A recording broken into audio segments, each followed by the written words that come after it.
All right, many thanks to all those who are watching me across the states in Nigeria. I say welcome to another interesting episode of Real Talk with Kike. And they say politics should never be exercised as a weapon against effective leadership, especially when it comes to consistency, representation.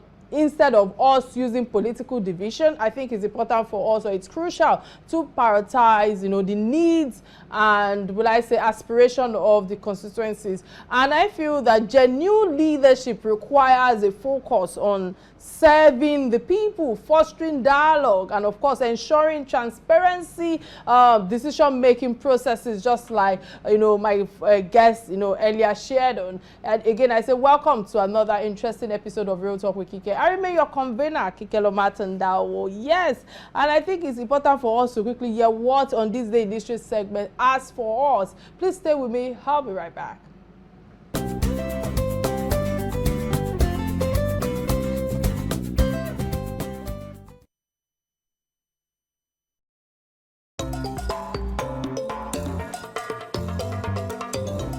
This day in 2013, Northern Elders replied erstwhile militant leader Alhaji Asari Dokubo, who said there will be war in Nigeria if their kinsman Goodluck Jonathan is not re-elected. According to them, the Jonathan sympathizers do not need to wait until their kinsman is defeated in 2015 to start the war. The Northern Elders, under the aegis of Northern Elders Forum (NEF), make this known while withdrawing the support from Jonathan. Abdullah, a former Vice-Chancellor of the Ahmadu Bello University Zaria, pointed out that the North was dissatisfied with Jonathan's presidency. We in the North are not going to support Jonathan in 2015 because he has done nothing for this country since he became the president, the NEF spokesman declared.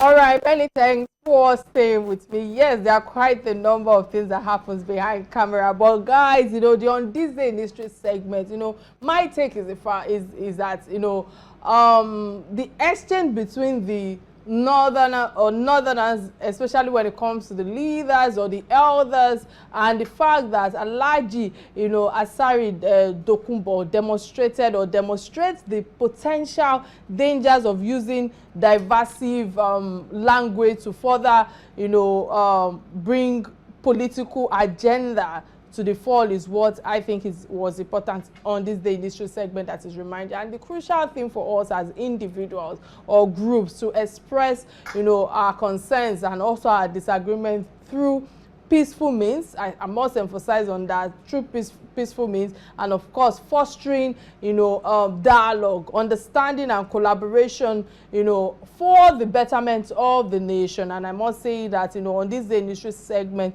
stands for what we are leaving behind in terms of legacy. So guys, let's go on a quick break to get a word from our sponsors. Stay with me, I'll be right back.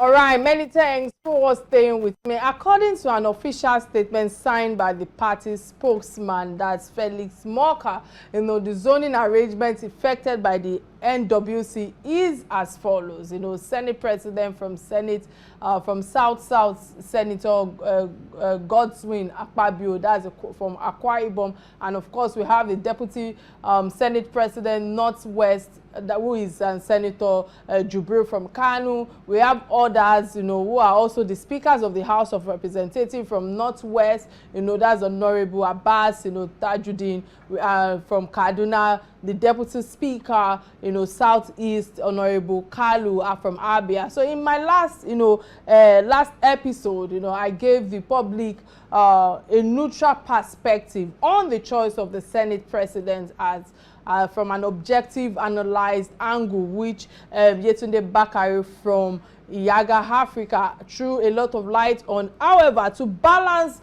the perspective, a member of the ruling party is on the show today to discuss the workings, the inner workings, I must emphasize, on the party and why, the choices have been made, and we have the spokesperson for APC who actually delivered this, who is no other than Mr. Felix, Morka, the APC spokesperson, is on the show today. He will further, throw light on this, and we'll engage him on the planning of the party towards the inauguration and, of course, the selection of the presidential cabinet. Stay with me. I'll be right back.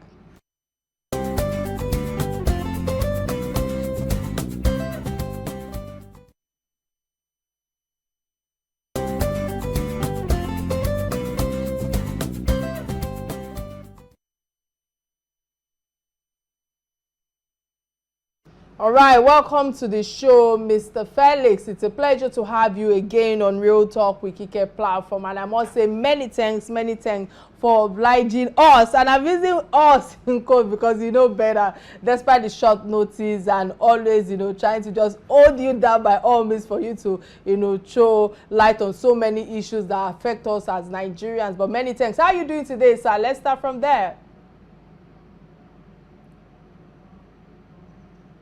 All right, I think you should unmute yourself. If you can hear me, can you hear me? Can you please unmute yourself? Yes. Apologies. Yes, I have. Thank you so much, and it's good to be here.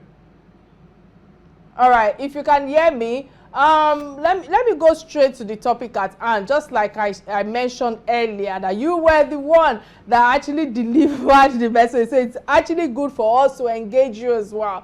And since the fourth republic in 1999, we have had 8 Senate presidents, and 5 out of that 8 Senate leaders have been from the southeast, including Ken, Ayum Pius Ayum, including Chuba Okadigbo. We have Wabara as well. And anyway, I know that you're an Igbo person. I apologize if I did not pronounce their names properly. But in the context of fairness, in the context of fair division of power and inclusion of leadership, would there be a debate that the choice of Senate president is not coming from that constituency? Again, thank you for having me. Now, as you know, we have 6 geopolitical zones in the country. And any one of those zones is, free and have people who are competent and capable of serving in any capacity in our political life. So the question of the zone that actually produces or should produce the Senate president is one that actually is an open question. It can come from anywhere. But what the party is doing and what parties generally tend to do with respect to zoning is to ensure that every section, every zone in the country is able to be represented at the highest level of government, either in the executive branch or in the legislative branch. So what you are seeing, the announcement we made yesterday, was the outcome of a very long, painstaking consultation of various leaders, stakeholders, members, and key participants in this new upcoming legislative season. And we have taken the time to ensure that the zoning is such that would best conduce to the realization of the peace and the progress and the unity that we so badly need in our country, and to ensure that every section is given a fair representation. Because see, look, some I've listened to people who say, oh, the party has no business, getting involved in, trying to determine where these presiding officers come from. That is not, entirely smart, because the party is the platform on which all of these individuals run for office. And the party is the vehicle for all of those who are elected to govern.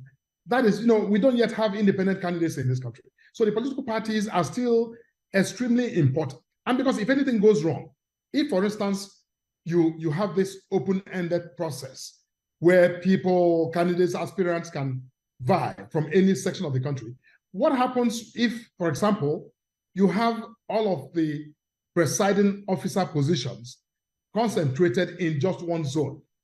What would that look like? And don't forget that our Constitution also provides for, federal character, that in organizing our national life, as much as possible, that every zone, every state, every region should be, given equitable inclusion and representation. So what we've done is really in trying as a party to ensure that we have balance, we have, some level of fairness and, a participation of all of the key sections of our country in the National Assembly.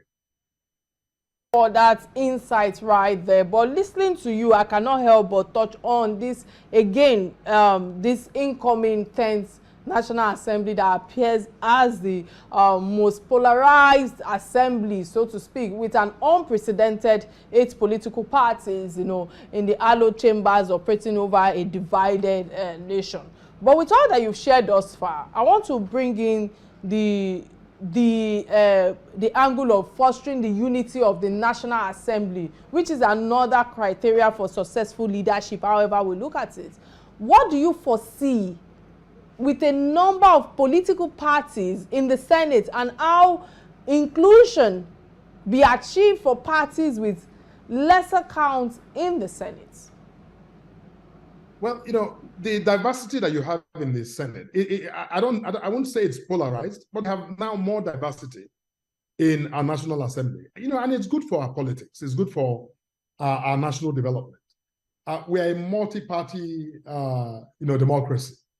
Therefore, all of those who are favored by the electorate, who get elected to this position, should be able to participate and to go there to help us, build the country. So, it's not a bad thing to have that diversity. But I think that the leadership of the National Assembly, the quality of the leadership of the National Assembly is also important to ensure that the National Assembly does not then descend to a level of, rancor, where, that partisan difference becomes a problem rather than a strength for the National Assembly. Because by having people from all kinds of backgrounds, even having people with, all kinds of political affiliations, it enriches the quality of the debate. Because you have people who are coming from, whatever tradition, the progressive, the conservative, labor, whatever other shades of, ideological leanings, all coming together with their ideas. If properly harnessed, this can in fact become, a massive benefit to the quality of legislation and the quality that comes out of, a National Assembly. So, having said that, I think that this is why we are now taking our time to ensure that the leadership that emerges in this 10th Assembly is one that understands the imperative of actually mobilizing all of the resources, whether it's human, material, political, economic, whatever other resources that are available to National Assembly, to actually then turn that arm of government into a vibrant, useful system that can then support the executive branch and help us to create the synergy that is required to make this new emerging leadership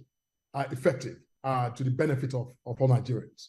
All right, I hear you. Again, I say thanks, because I would like to ask you this question, and I asked my guest yesterday, regarding how widely some views are held, that zoning the presidency of the Senate to the southeast will heal the wounds, in terms of what it has inflated on our national political system by the Muslim ticket. Our opinion regarding a submission, was all about, trying to make sure that there's an inclusion and transparency that will help the coming administration going forward. But what are your thoughts on this, given this widespread, lingering debate, especially when you go on Twitter? Look, it will be great to have the Senate presidency get zoned to the Southeast, just like it would be great to have it zoned to the South-South. Now, if you look at, comparative history of, the record of Senate presidency, you started the show by listing all of those individuals who have held those positions, from Ewerem to Okadibo to Pius Anyim to Wabara and to Ken Namani, all from the Southeast. I don't think the Southeast has been shortchanged, quite frankly. Because if you look at the other side of the coin, the South-South, for example, has never produced, a Senate president. Yes, we have the current 7 deputy Senate president who is from, that region. But other than that, we haven't had anybody from that region serve in the capacity of, Senate president. Look, this is just the beginning. As I'm sure we all understand, there are still other important national offices that are upcoming for distribution by the incoming government. I am sure that the president-elect on his own side in the executive branch will, certainly do, right by Nigerians to ensure that what is due to each region will be given to each region. This is a balanced individual who understands the, peculiarities of our political, context, and who, as governor of Lagos State, governed in a very fashionable, equitable manner, in a manner that was, I think has been celebrated to be very inclusive, very thorough. I think he's going to bring that experience to bear in the new assignment as president of the Federal Republic. So, for those who are anxious, it doesn't end with legislative, offices or presiding officer positions. Even in the executive branch, there are still very, prestigious positions which are available, and I will be, I think, assigned to people who come from all of the regions. But, I don't think it's also proper for us to begin to pitch one region against the other. Southeast is a critical, viable part of this country, as much as the South-South. So, I think we need to just take a deep breath and allow for all of this to, pan out, and then we'll see where the points of equity actually lie. I want to quote a newspaper headline, according to some newspaper, that said that Senator Orji Uzor Kalu was pitched and favored, or will I say, yeah, I think that's the word, for the next Senate president, given the fact that he is from Southeast and satisfies other conditions of the precedent since the Fourth Republic. What are your comments on this? Senator Orji Uzor Kalu is an eminent leader of our great party. He's a highly respected member and leader of our party. And I don't think that there's any question whether or not he's qualified to be to serve as Senate president. He is eminently qualified, just as much as some other individuals from the Southeast and the South-South and other regions. So I don't want us to reduce this conversation to the relative qualification of the individuals, because it's not about the individuals. What the party is trying to do here is to look at regions and see how we balance power to ensure that no region is completely shortchanged, and that every region is given an opportunity to participate in our national life. I think that's the idea here. So it's not so much about the individual. If you follow that path of individuals, there are even in Abia State, you have probably even so many people who are qualified to be Senate president. So, that's not the yardstick. I think that we are trying here to achieve national balance, national cohesion, national unity, and equity. Those are considerations that are transcendental. over and above individual suitability of applications.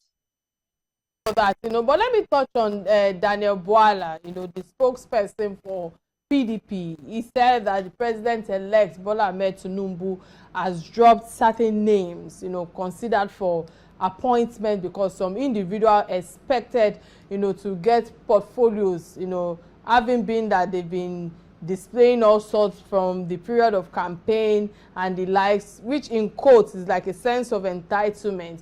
It was because he used the word, not tailoring it down to individuals, that I'm actually asking this question. How true is this?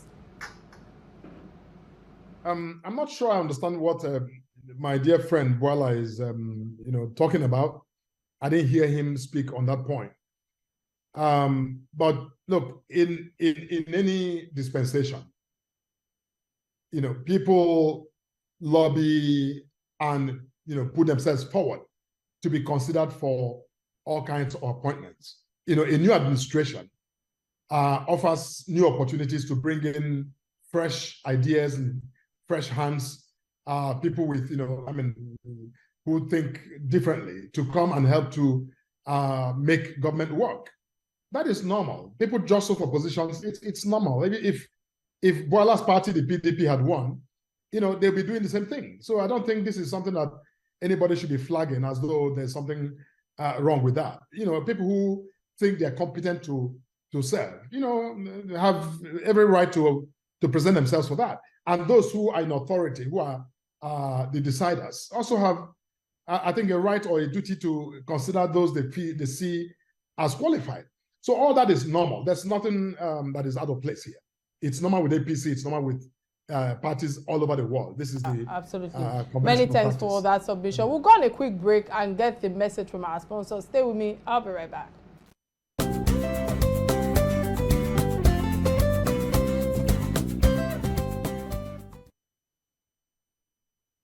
All right, glad to know you're still right there with us. In case you just joined the show, today's conversation is about the 10th Republic and, of course, the choice of Senate leadership for the incoming administration. And, of course, a number of factors are being discussed with my live guests via virtualized, pertaining to the 10th National Assembly. And we have had real talk around the zoning discussion, the choice of candidates, that was shortlisted by the National Workings Committee, and of course, the possible extension on this selection as well, is what we're about. To my guests, I want to say many thanks, Mr. Felix, Morka, for all that you've shared thus far, for throwing light on a lot of issues that that Nigerians are actually having or struggling with. But before we go further, let me quickly use this opportunity to open our phone lines for those who are just tuning in. Remember, and those who have been listening thus far, remember that you can be part of this conversation by calling the studio number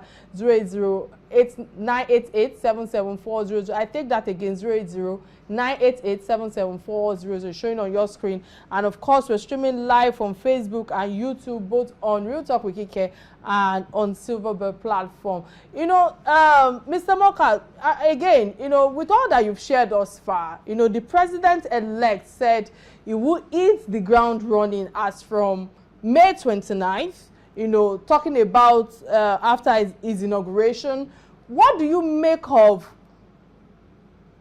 the cabinet and the members, of the members of the presidency at the moment, or the president, in case, in terms of his cabinet? Because, like we've shared thus far, there's nothing wrong in people lobbying. And I must say, to some extent, I concur with you, especially those who have worked closely with him during the campaign period and the like. But let's hear from you as a spokesperson. What's your overview? Yes, I agree that this president is going to be unlike, father. He's going to set his own standards, his own example in terms of the speed and the organization with which he will unfold his cabinet and announce those who will serve with him. He has a lot of experience as not just as a pro-democracy leader, but also as a politician, a governor, and now president-elect. So he understands the the urgency of now. He understands that Nigerians, after this, coming out of the election, are ready to see a new level of energy be brought to bear in our affairs, in our national life. So I don't think he's going to waste any time making decisions. And I think he's going to choose very smartly, as he has always done. This is someone who picks people on the basis of their core competence, not so much on the basis of partisan affiliations. This is someone who can go out of his comfort zone to find people who have the right credentials, the right motivations, and the right competencies to actually serve and help to improve the quality of delivery of services to our people. So I think that Nigerians will be pleasantly, surprised to see the speed and the dexterity with which this president-elect is going to announce his government going forward.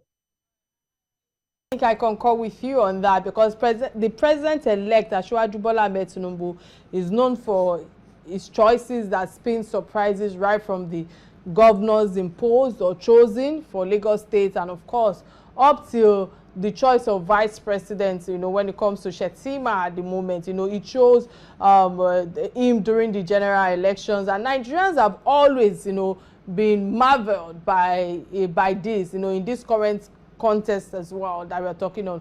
What are the possibility that it would not surprise Nigerians this time around, choosing his cabinet of ministers and executive councils, and like we shared earlier, that those who have campaigned for him should be also part of the administration? Or should I also say that those people who have the credibility and the power of character? Because I feel that sometimes we actually pay attention to resumes. What about people who have good character? What's your take on this?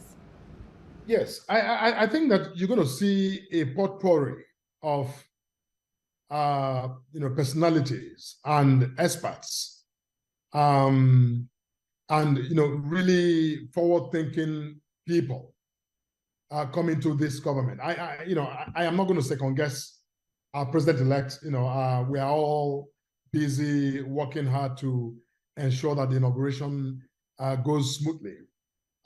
So this is not the time to think or say too much about those to be appointed. That's his prerogative as president-elect. Once he's inaugurated as president, he will be saddled with the responsibility of constituting a cabinet. So, but make no mistake, this is an individual who has a track record of picking out the very best people from the basket. You're absolutely right that in Lagos State, that is the only state so far in the country where you have had, a succession plan that has worked, that is working in Nigeria's most populous state, one of Africa's biggest economies. Now it's worked there because he rises above pettiness. He does not base his decisions necessarily on the basis of friendship. This is someone who can call in somebody who may not even be a friend, or an acquaintance, or somebody who is recommended by somebody he knows, but has only one criterion in mind, that is competence. So I think that personally, I'm expecting quite a good run in the first period in the uptake of this administration, because I know that he's going to really take his time to pick out the people who are going to assist him in all of the different departments to get this government off the ground on a good, sound footing. That submission, I think that bringing it to fall in terms of the commoners, there are quite a number of divide that is going on right now, where you engage people regarding the situation at hand, and the fact that regardless of what is going to happen with the matter being in court come May 29, I'm of the opinion that things should still go on, and from there we all can now try to find a balance. But what do you have to say to I don't want to tailor it down to ethnic divide, because I feel that at the moment there's a lot of ethnic divide that is ongoing with the way the election took place in Lagos. Let me tailor it to the gubernatorial election and of course to other states as well. And we've seen how both PDP, Labour Party, Kwankwaso Party and your party have dragged each other to court. What's your message for Nigerians, especially the average Nigerians on the streets, which I feel that they usually use as a tool to fight their battle? What's your message for them in terms of unity and peace?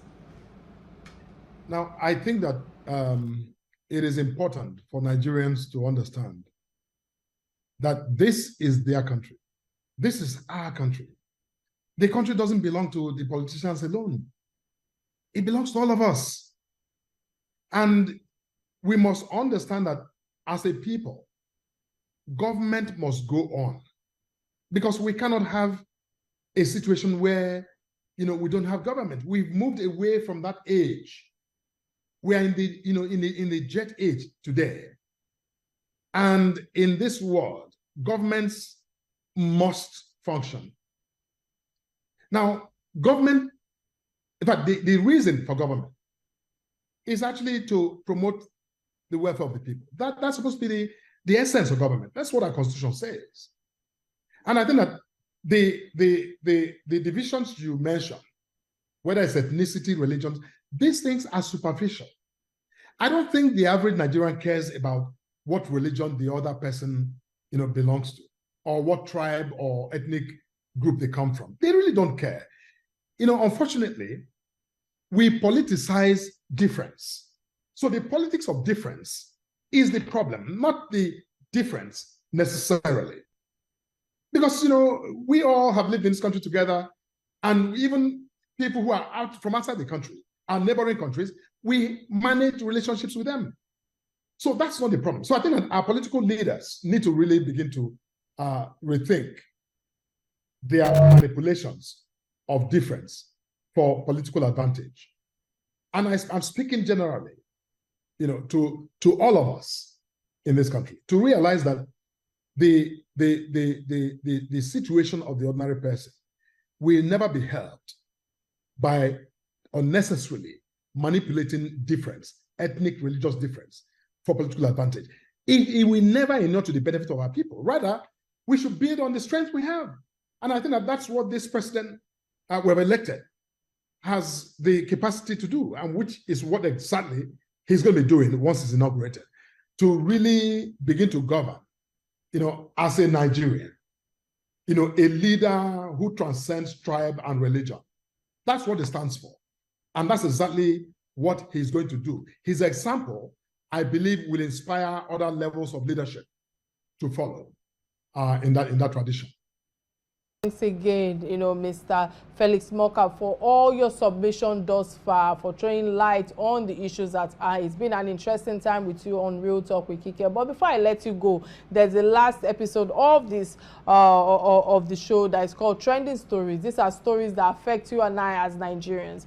And the first trending story, or the only trending story that I will be taking on the show today, is the tribunal on the presidential election. And I think before I come to you to give your submission, for me, little can be said as regards to the outcome of the tribunal, or less comments, can be made on a case that is ongoing in court because of the impact it will have on the general public. And it is of concern, that when matters like this are yet to be decided in the courts, passing opinions and making pronunciations or pronouncements on TV, on socials, broadcast television, can insinuate or instigate, maybe that's the word to use, the people towards a biased opinion. So I want to use this medium, to please plead with the people to please be mindful of their choice of words and let the rule of law take place. However, whatever the outcome of the tribunal, the most important thing to all Nigerians, just like Mr. Morka, Mr. Felix Morka have shared earlier, is unity. And should I add to it that faith and peace and progress, which remains the slogan, on our coat of arms, So eventually, when the president-elect is sworn in come May 29, all political parties, I'm emphasizing on it, all political parties, should please, should bury their arches and collaborate peacefully, to make a better Nigeria. And of course, solve our challenges as a nation. I just feel that with all that is going on right now, the last thing we need is divide. That is key. And I must emphasize on that because that is paramount for every Nigerian under the, will I say, poverty line. Yes, because there are a lot of challenges right there, and that is reason why I'm emphasizing on all that I've shared thus far. So it is important for every Nigerian seeking security, because security too is another issue aside peace that I've emphasized on. So this is very crucial. Let us all come together as Nigerians seeking national identity and pride in being called a Nigerian. And I feel that what this election have done for us, especially when it comes to international acceptance and how we portrayed ourselves, because the elders started behaving like children. I'm not mentioning anybody's name, I'm just talking, but moving forward, leaving that scene of what's it called, campaign period. That's what I was trying to remember. I just feel that we all need to come together, in unity to move this country forward. That's my 2 cents on this trending story. Mr. Morka, let me come to you. What's your take on this story? Yes. Well, the tribunal that will be reviewing the cases filed challenging the outcome of the presidential election commenced business yesterday. And it's an important moment for democracy, because it shows that we have come of age where we do an election and those who have grievances approach the courts, the tribunal, for redress. Now, that's a good thing. And from the beginning, we as a political party, the All Progressives Congress, we have always encouraged anyone who lost election, who thinks that there's a reason and there's sufficient basis to challenge that election, to actually go to court. That's what we did in the case of Osun. And as we were on air, the Supreme Court just made a decision, affirming Governor Deleke of the PDP as the validly elected governor of Osun State. Now, just a couple of days ago, the spokesman of the People's Democratic Party, the PDP, gave a rather disturbing press conference where he made, senseless allegations, excuse my language, about the courts, suggesting that the courts were compromised, that the APC was in fact, preparing to, use money to pervert the judges. That is unacceptable. That is, I'm sorry, but it's irresponsible, quite frankly, for anyone to so blatantly malign our judges without evidence, just for the heck of it. That is wrong. And because we have freedom to speak doesn't mean we should speak without any sort of, constraint. I think that my colleague on the side of the PDP, he needs to stop. The PDP in general, and Labour for that matter, we need to just take a deep breath. You have gone to court. On the eve of the commencement of hearing, you give a press conference where you are lambasting the same judges you have taken your case to and suggesting in advance that they don't have the integrity to adjudicate the cases you brought. Then what exactly are you telling Nigerians? If you have no faith in that system, why did you even go there? But look, all I'm saying is that Nigerians must take a pause and respect our constitution that created all of these entities, for a reason. So those who have gone there, I wish them the best of luck. They should go there and prove their cases. If they do, I have confidence. Our party is confident that our judges in the tribunal, in other courts, are able to deliver justice. The Supreme Court has just handed down a decision against the Progressive Congress in Osun State. What other proof do you need to understand that these courts and these judges are fiercely independent and we give judgments that they see as justified by the facts presented in the cases before them. Now, that is our own conviction. And, but for the PDP, I am sorry that they would, act in such rash manner, but I hope that they will correct themselves and stay away from this sort of, quite frankly, irresponsible pronouncements. Many thanks for your submission on the trending story, and I want to use this opportunity to finally congratulate Governor Ademola Adeleke, the rightful governor of Osun State. Congratulations again for your win. And with that, we've come to the end of another interesting episode of Real Talk with Kike. Indeed, I had an awesome show courtesy my resourceful guest, Mr. Felix Morka. Many thanks for obliging us, and of course, many thanks for all that you do for humanity. I wish you the very best as you forge ahead in your career and of course in your personal life. My name remains Kike Atanda-Owo. Bye now.